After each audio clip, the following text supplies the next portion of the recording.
Toilet seat पे बैठे बैठे आप कर सकते हो, वहाँ पर भी होता है, बाथरूम के होते हैं। ये आपको विस्तृत जानकारी उसके बारे में देंगे, आप पूछेंगे तो कहने का मतलब यही है कि योग के लिए एक्चुअली क्या है कि आजकल क्या जो यूथ है वो क्या समझता है, मैं आपको निवेदन करना चाहता हूँ कि ये कोई भारतीय ऋषि मुनियों की बहुत टिपिकल परंपरा है, जबकि ऐसा कुछ है नहीं है। योग एक बिल्कुल सहज माध्यम है। अपने योग के जो प्रणेता हैं वो भगवान शिव हैं। महर्षि पतंजलि का जो इसमें नाम आता है, बहुत सारे लोग तो उनको फाउंडर समझते हैं, बाकी basically he is not founder. उन्होंने तो जो योग अपना जो योग बेसिकली भगवान महादेव द्वारा दिया गया है, और जो अपने ऋषि मुनि थे उन्होंने इसको अलग अलग और अलग अलग, जैसे भगवान कृष्ण ने भी कर्म योग के बारे में बताया, अलग अलग भगवानों द्वारा यह दिया गया है। और ऋषि मुनियों ने इसका सप्त ऋषियों को सबसे पहले दिया था। उन सप्त ऋषियों ने इसको वर्ल्ड वाइड, जब अपना अखंड भारत था तो अखंड भारत में इसका प्रचार प्रसार किया था। महर्षि पतंजलि का जब आविर्भाव हुआ तो इन्होंने क्या, जो योग बिखरा हुआ था ना, उसको एक सिस्टमेटिक वे में ऑर्डर किया, जिसको हम अष्टांग योग के नाम से जानते हैं। उसमें क्या है, यम, नियम, आसन, प्राणायाम, प्रत्याहार, धारणा, ध्यान और समाधि। यम में भी वापस 5 चीज़ें होती है, नियम में भी 5 होती है, ऐसे ऐसे करके पूरा उसका। तो वो 5 चीज़ें अलग अलग, सब सारा आप जानते हैं, गूगल पे सारा अवेलेबल है, अपन उस पर चर्चा नहीं करेंगे, है ना। तो केवल मैं इतना सा बताना चाहूँगा कि यम और नियम में क्या है कि यम में जो 5 चीज़ें होती है, सत्य, अहिंसा, अस्थेय, ब्रह्मचर्य और अपरिग्रह। और नियम में शौच, संतोष, तप, स्वाध्याय और ईश्वर प्रणिधान। पहली 5 चीज़ें हैं अपनी व्यक्तिगत शुद्धता के लिए, और सेकंड जो 5 चीज़ें हैं वो सोशल लेवल पर क्लीननेस के लिए, शुद्धता के लिए। जब हमारा आत्मतत्व शुद्ध हो जाएगा और हम सोसाइटी के लेवल पर शुद्ध मन से काम करेंगे, तो फिर तीसरी स्थिति होती है आसन। आसन के बारे में कहा गया स्थिरम सुखम आसना। लोग क्या समझते हैं कि आसन कर लिया, कोई भी टिपिकल पोज बना दिया तो वो पोज बन गया, ऐसा होता नहीं है। आप किसी भी पोज में कंटिन्यूटी, स्थिरम सुखम आसनम, परिभाषा से ही स्पष्ट है कि आप स्थिरतापूर्वक और सुखपूर्वक उसमें कितनी देर तक लंबा रह सकते हैं। अपने ऋषि मुनि ये कहते हैं कि कम से कम 1.5 मिनट तक आप उस पोज में रहेंगे ना, तो उसके बाद आफ्टर 1.5 मिनट आपको उसके योग के आसन के जो एक्चुअल प्रॉफिट्स हैं वो मिलना शुरू होगा। अब उनका लोगों से पोज बनता नहीं है, और बन जाए तो फिर 1.5 मिनट के बाद आप उसके अपनी जो ऋषि परंपरा तो ये कहती है। तो यम, नियम, आसन, आसन के बाद प्राणायाम के बारे में आप सब जानते ही हैं। अपनी जो प्राण शक्ति है, जीवनी शक्ति, उसका विस्तार करते हैं श्वासों के माध्यम से। और प्राणायाम के बाद आता है प्रत्याहार। यहाँ से जो अपनी वास्तविक जो ध्यान की यात्रा है वो शुरू होती है। प्रत्याहार का मतलब एक्सट्रोवर्ट टू इंट्रोवर्ट, हम बाहरी से अंतर की ओर अग्रसर होते हैं। प्रत्याहार के बाद होता है धारणा, ध्यान और समाधि। समाधि तो शायद आज के इस युग में क्या पता हो नहीं हो, उसमें ये जो अपना ब्रह्मरंध्र है वह, और कुंडलिनी जागरण जो होता है, कुंडलिनी लेटी हुई अवस्था में रहती है, वो बिल्कुल एकदम खड़ी हो जाती है, और मूलाधार से लगाकर सहस्रार तक एक वो उस में हो जाती है। तो अपन जैसे गूगल पे भी सर्च करते हैं, या जो पुराने जो ऋषि मुनि वो भी कहते हैं 6 महीने अगर कोई नियमित इसका अभ्यास कर ले, कितना महीना वैसा 6 महीने, तो 6 महीने बाद उसको हाँ 6 महीने बाद उसको इंटरनल आभास होने लगता है कि मेरी कुंडलिनी जागृत हो रही है। इसमें भी जैसे अपने अलग अलग चक्रास हैं, 7 चक्रास। तो मूलाधार हो गया, आपका स्वादिष्ठान हो गया, मणिपुर हो गया, अनाहत हो गया, विशुद्धि हो गया, आज्ञा हो गया और सहस्रार हो गया। तो 6 महीने बाद आपका लेवल तीसरे चौथे चक्र तक, और आपको ऐसी अनुभूतियाँ होने लगती हैं कि कुंडलिनी जागरण की दिशा में कार्य हो रहा है। बिल्कुल, क्योंकि एकदम से लोग उसमें आए तो भले 2 दिन का हो, 3 दिन का हो, हर महीने में 3 वर्कशॉप हम निःशुल्क आयोजित करेंगे, जिसमें कोई भी आ सकता है, स्कूल के लिए, बच्चों के लिए, सोसाइटीज़ के लिए। ये हम योग के लिए अपनी तरफ से ये कर सकते हैं। जल योग के जल योग का उल्लेख आता है शास्त्र में। जल योग एक बहुत अच्छा, जैसे सारी लोक नदी है, अगर यहाँ ही जल योग नहीं होगा तो कहाँ होगा। इसमें विक्रम जी ने बहुत अच्छी तरह और NDTV ने कवर किया है, तो ये बहुत अच्छी है। So many yoga is knowledge or Hindi में ज्ञान।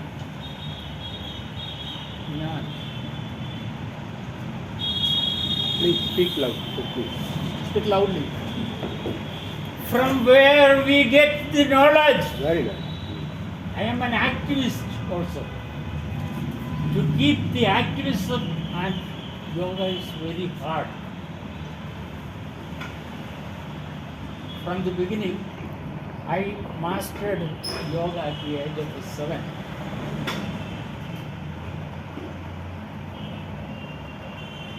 Many people know me as an activist. Wherever injustice, raise the voice. Who is making law? People are the one. Law is for the people.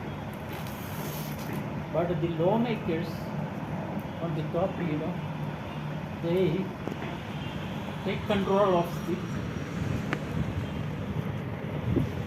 law. Then people don't have the power. From where we get the power? The mind. Yoga is all about knowledge, jnana. It is interpreted by many people, yoga is for, some say sex, some say for happiness. So our human body, God, according to the Sanatana Dharma, the yoga was given by God. If you read Bhagavad Gita, you can see that Lord Krishna given to, who is that? No, before, Manu. Manu was the, yeah. So all these things he forgotten, Then from Manu, the Rajas, Rishis, Saptarshi. Yeah, the Rajarshis maybe the kings and the Prabhus, they took it. They were hiding it from the common people. And then the origin of yoga was in Bharat. But now the Africans, they got it. The Americans said they are the one. Other countries, they said we are. Who brought it? The Maharshis, the ancient Maharshis, they are the one who developed it. Not only one, many Maharshis. Yoga was given by Lord or Bhagavan or God, the Supreme. So you may challenge anyone, if anyone challenge, when you are in the mother's womb, you want me to start? When you are in the mother's womb, you are in a fetal position. When you came out, you are in different positions. When you are a small baby, you could chew the toes very easily. When you become old, you cannot do it unless you are trained. I mastered yoga at the age of 7. I don't know. I started yoga somewhere in 2006 when I went to the doctors. I am the founder of Indo-American Yoga Institute. It was like a bridge between the East and West. So many yogis came to my institution, like Swami Bhuvaji. He lived 122 years.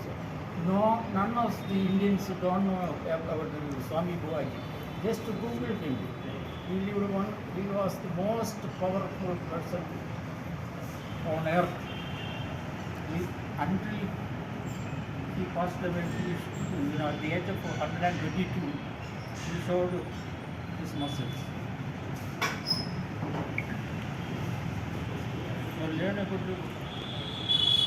आपके भारत में आने का और प्रचार करने का क्या जैसा कि कल अंतर्राष्ट्रीय योग दिवस है 21 जून को, उसकी पूर्व संध्या पर सायंकाल 5 से 7 स्वागत वाटिका में उत्तिष्ठत जागृत प्राप्य वरान्य बोधत इस विषय के एक योग की कार्यशाला का और आयोजन हो रहा है। उसमें जो मुख्य हमारा ध्येय है, स्वामी विवेकानंद का एक फेमस कोट है, उत्तिष्ठत जागृत प्राप्य वरान्य बोधत, अर्थात उठो, जागो और अपने ज्ञान बोध के लक्ष्य की प्राप्ति तक मत रुको। क्योंकि हम देखते हैं कि आज का जो युवा वर्ग है, चाहे मातृशक्ति है, वो जो अपना मेन जो फोकस होता है, जो अपना लाइफ का जो मेन टारगेट होता है, तो उस तक पहुँचे बिना हमें रुकना नहीं है। तो इस संदेश को सर्वत्र प्रसारित करने के लिए लोग उदयपुर के जन जन के उसमें ये व्याप्त करने के लिए यह हमने योग की कार्यशाला आयोजित की गई है। इस बार की जो थीम है पूरे ऑल ओवर वर्ल्ड, एक पृथ्वी एक स्वास्थ्य के लिए योग, उसी थीम के अंदर और हमारे कार्यक्रम का नाम उत्तिष्ठत जागृत प्राप्य वरान्य बोधत हमने रखा है। इसमें उदयपुर के जितने भी योग प्रेमी हैं या पूरे उदयपुर की जनता जनार्दन है, उनके लिए हमने विशेष रूप से Indo American yoga institute US और justice for all US based organisation है, आप उसके फाउंडर मेंबर हैं। गुरु कुवल्लूर के नाम से आप पूरे ही वर्ल्ड में अंतर्राष्ट्रीय योग गुरु के नाम से जाने जाते हैं।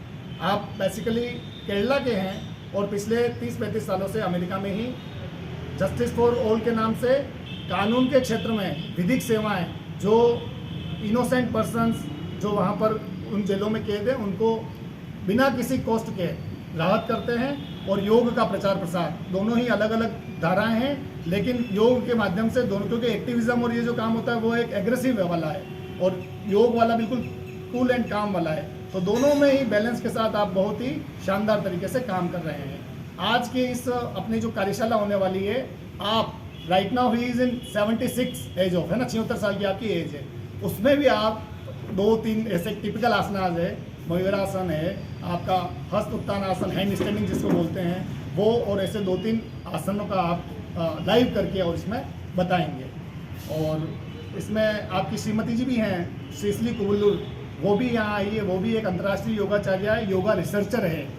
और एक हमारे चेन्नई की प्रोफेसर हैं श्रीमती ललिता जी, वो भी वहाँ से पधारी हैं, तो उनका भी साथ में और मार्गदर्शन हमें मिलना वाला है। कार्यक्रम की अध्यक्षता हमारे संस्थान के मुख्य संरक्षक आदरणीय मावली के पूर्व विधायक हमारे गुरुदेव हैं धर्मनारायण जी जोशी, वो रहेंगे। मुख्य अतिथि के नाते हमारे एडीजे कुलदीप जी शर्मा हैं, वो उसमें पधारेंगे।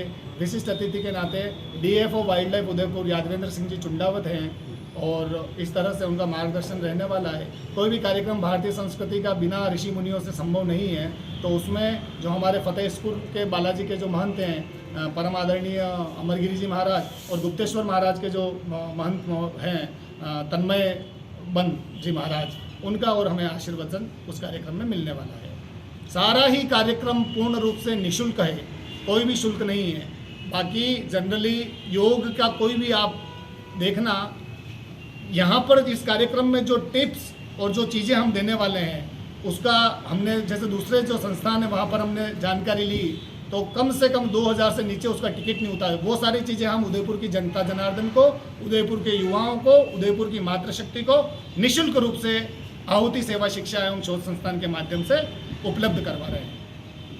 हमारे यशस्वी प्रधानमंत्री सम्माननीय नरेंद्र मोदी साहब की सोच और उनकी प्रेरणा से अंतर्राष्ट्रीय योग दिवस पूरे विश्व में आयोजित किया जाता है, और ये 11वां साल के रूप में मना रहा है। ये योग का जैसे कि महत्व तो है, उनसे योग एक शांति क्रिया ही नहीं है, इसमें हमें अनुशासन, संयम और एक जीवन वृत्ति की सोच मिलती है, और हमें योग से ही हमें एक चिंता मुक्त और मन हमारा स्थिर होता है। योग की देन है। आज के ना तो इसके योग दिवस के, अंतर्राष्ट्रीय योग दिवस के मेरे जो जहन में एक वो बात आई है कि सांसें हो रही है कम, सांसें हो रही है कम, आओ योग अपनाएं हम।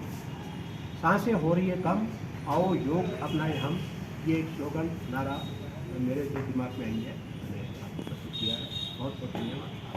द कलर्स 18 उदयपुर न्यूज़ को सब्सक्राइब करें और हम